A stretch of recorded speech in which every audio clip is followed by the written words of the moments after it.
You have such potential. If you could be just non-biased, you hurt yourself so badly. I'm telling you, they deleted and destroyed all the evidence. Everyone knows it. And you slough it off like it doesn't mean anything. Are you going to go after Joe Biden? I'm really looking to make our country successful. What do you plan to accomplish in your first 100 days in office? Well, we're going to do something with the border, and very strong, very powerful. That'll be our first signal, and the first signal to America that we're not playing games. We have people coming in by the millions, as you know, and a lot of people shouldn't be here. Most of them shouldn't be here, but we have jails being emptied into our country. We have mental institutions from all over the world being emptied into our country. So we'll be doing that. Let's talk about mass deportation, one of your big agenda items. You've talked about prioritizing people who have criminal histories. Correct. But is it your plan to deport everyone who is here illegally over the next 4 years? Well, I think you have to do it. And it's a very tough thing to do. But you have to have, you have rules, regulations, laws. They came in illegally. The people that have been treated very unfairly are the people that have been online for 10 years to come into the country. And we're going to make it very easy for people to come in terms of they have to pass the test. They have to be able to tell you what the Statue of Liberty is. They have to tell you a little bit about our country. They have to love our country. They can't come out of prisons. We don't want people that are in for murder. So we had 11,000 and 13,000 different estimates, 13,099 murderers released into our country over the last 3 years. They're walking down the streets. They're walking next to you and your family, and they're very dangerous. The 13,000 figure, I think, goes back about 40 years. No, it doesn't. No, that it's within the 3-year period. figure. It's during the Biden term. And you see what they've done in Colorado and other places. They're taking over, literally taking over apartment complexes and doing it with impunity. They don't care. They couldn't. They just are. They're in the real estate business. The local police say that is not the case in Colorado. Oh, it's totally the case. I mean, I have it on you don't tape. believe the local police. I play it. I used to play it at my rallies every single night. No, they're breaking into doors. They're taking over the building. But, sir, let me ask you about another group of people, the estimated 4 million families in America who have mixed immigration status. So I'm talking about parents who might be here illegally, but the kids are here legally. Your borders are. You're talking about separation. Yeah, well, I mean, there are two aspects to this. Your border czar, Tom Homan, said they can be deported together. Correct. Is that the plan? Well, that way you keep well, I don't want to be breaking up families. So the only way you don't break up the family is you keep them together, and you have to send them all back. Even kids who are here legally? Well, what you're going to do if they want to stay with the father? Look, we have to have rules and regulations. You can always find something out like, this doesn't work, that doesn't work. I'll tell you what's going to be horrible. When we take a wonderful young woman who's with a criminal, and they show the woman, and she could stay by the law, but they show the woman being taken out, or they want her out, and your cameras are focused on her as she's crying, as she's being taken out of our country, and then the public turns against us. But we have to do our job, and you have to have a series of standards and a series of laws. You are now proposing tariffs against the United States' 3 biggest trading partners. Economists of all stripes say that ultimately consumers pay the price of tariffs. I don't believe Can you guarantee American families won't pay more? I can't guarantee anything. I can't guarantee tomorrow. But I can say that if you look at just pre-COVID, we had the greatest economy in the history of our country. And I had a lot of tariffs on a lot of different countries, but in particular China. We took in hundreds of billions of dollars, and we had no inflation. I have stopped wars with tariffs by saying, you guys want to fight, it's great, but both of you are going to pay tariffs to the United States at 100%. And they have many purposes, tariffs, if properly used. I don't say you use them like a madman. I say properly used. Tariffs are properly used, are a very powerful tool, not only economically, but also for getting other things outside of economics. Well, again, prices did go up on some goods in your first administration, washing machines, tires. Will you punish CEOs? Let me just explain to you. No. You mentioned washing machines. So you look at Whirlpool in Ohio. I got a call from Jim Jordan, one of the greats, congressman from Ohio. And he said, they're going out of business because South Korea and China are dumping washing machines into our country. And I put a 50% tariff on the washing machines coming in from China and South Korea. and Whirlpool and the companies that made washing machines, which are based in Ohio, largely based in Ohio, went through the roof. We saved thousands of jobs, tens of thousands of jobs. They were all going out of business because they were dumping washing machines. And when I put the tariffs on, they became successful businesses. NBC News is reporting that President Biden is considering giving preemptive pardons to the likes of Liz Cheney, Adam Schiff, and Anthony Fauci. If President Biden doesn't issue those pardons, do you think they are going to wish that he had? Are they going to be pursued? I can tell you this about Cheney, and she's a so-called Republican. I think she hurt the Democrats terribly. When I saw that Kamala put Cheney out on the campaign trail, I said, that's the end of Kamala. I really did. I thought it was a terrible move, especially if you're a Democrat.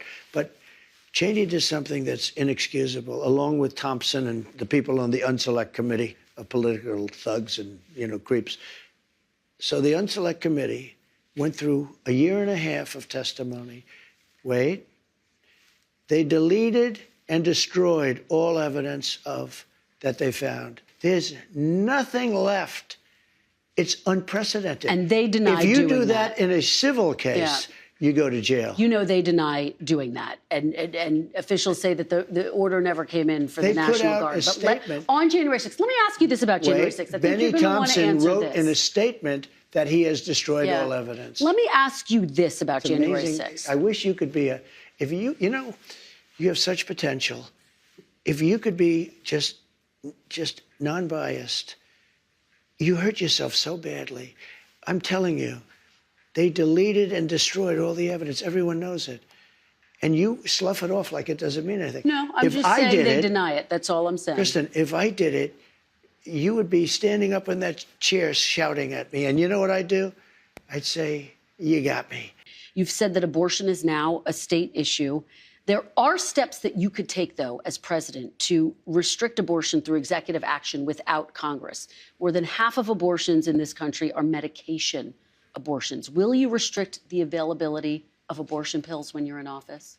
I'll probably stay with exactly what I've been saying for the last 2 years, and the answer is no.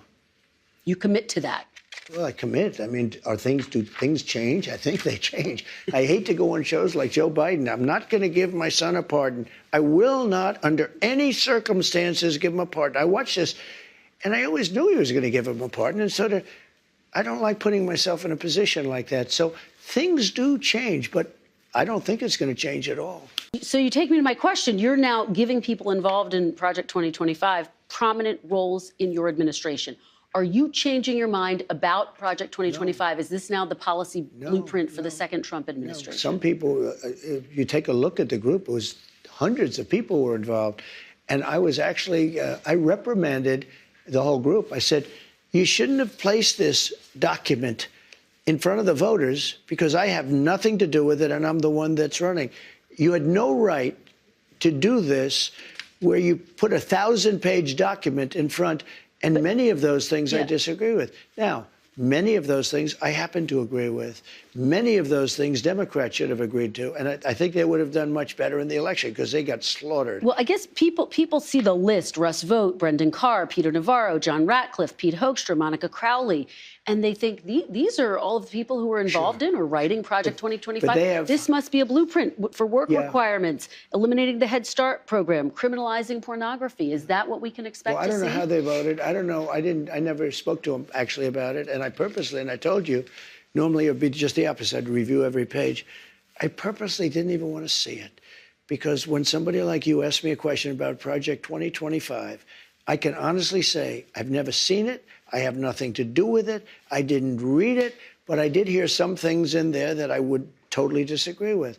And I said to the people that were really the people behind it, you know who those people are? I said, you really had no right doing this to me because they used it as a soundbite, the Democrats. And I don't know, it couldn't have been too effective because they got slaughtered, but they did use it as a soundbite. But to people who see, oh, he's bringing in all of these people from Project 2025, he must know what it is. Well, you know what? I don't know what it is, no. I don't know what it is. You still don't know what it is? But I heard All certain these people things are that I coming didn't in like. your... And by the way, I heard certain things that are phenomenal. Okay? Like what? Like law and order. We want law and order. Okay.